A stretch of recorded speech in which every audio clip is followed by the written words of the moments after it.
Packers just got a huge boost from their newest addition to the starting lineup. I'm going to break that down for you guys in this video. First, I would love for you guys to leave your comments and let me know which D lineman you feel is going to have the best second half of the season. I think without a doubt, it is going to be Rashawn Gary.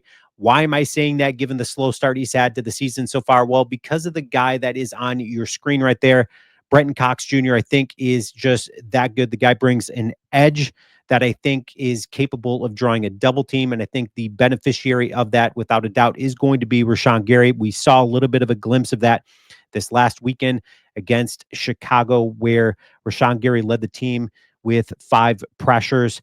He had a team high 5 pressures. He produced 3 hurries, 1 quarterback hit, and 1 sack, which is quite impressive given the game plan for the Chicago Bears was to get the ball out of Caleb Williams' hands as quickly as possible to mitigate any damage any defense could do. So why am I saying that Bretton Cox all of a sudden is going to be the difference to this defense and the success of Rashawn Gary and company, given that Preston Smith was there, who is very capable of drawing a double team at times and very capable of being disruptive?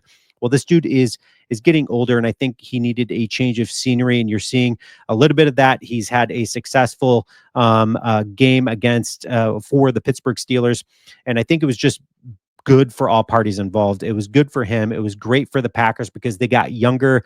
They and Bretton Cox is going to be one of those guys that that you can build off the energy he brings to the football field, the athleticism he brings. He brings a little bit of an edge, a little bit of a mean streak, and I think you're going to see him getting even more playing time than Lucas Van Ness, former first-round pick for the Packers. We're still yet to see what this dude is capable of doing. I think we've seen what he's capable of doing.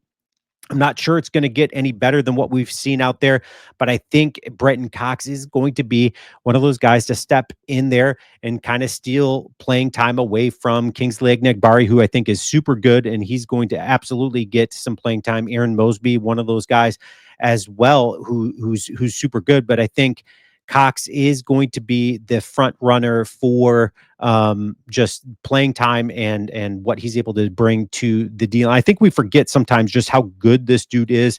Take a look at a highlight from this preseason against the Denver Broncos. The quickness he has to get around the edge. He almost does like a little bit of a bull rush, but then he super athletic, super quick.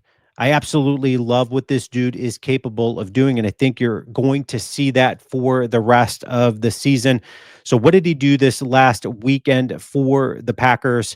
Let's take a look. Statistically, he was able to have 3 total tackles, 2 solo, 1 sack, 2 tackles for loss, and 2 QB hits. Super good, super productive. Kingsley Enagbare having another productive game as well. 3 total tackles, 1 solo, and 1 QB hit. That QB hit was late in the game. It was that 3rd and long situation that I thought we were going to come away with a sack. Aaron Mosby ended up making a little bit of an appearance in this game. Again, I think that Bretton Cox is going to be the one stealing some time away from even Lucas Van Ness, who was blanketed on the stat sheet for the Packers. Not saying Lucas Van Ness is going to be a bust, but I do think I think Bretton Cox and I think Aaron Mosby and I think Kingsley Enagbare might bring a little bit more to the table than what Lucas Van Ness is able to do. I could be wrong.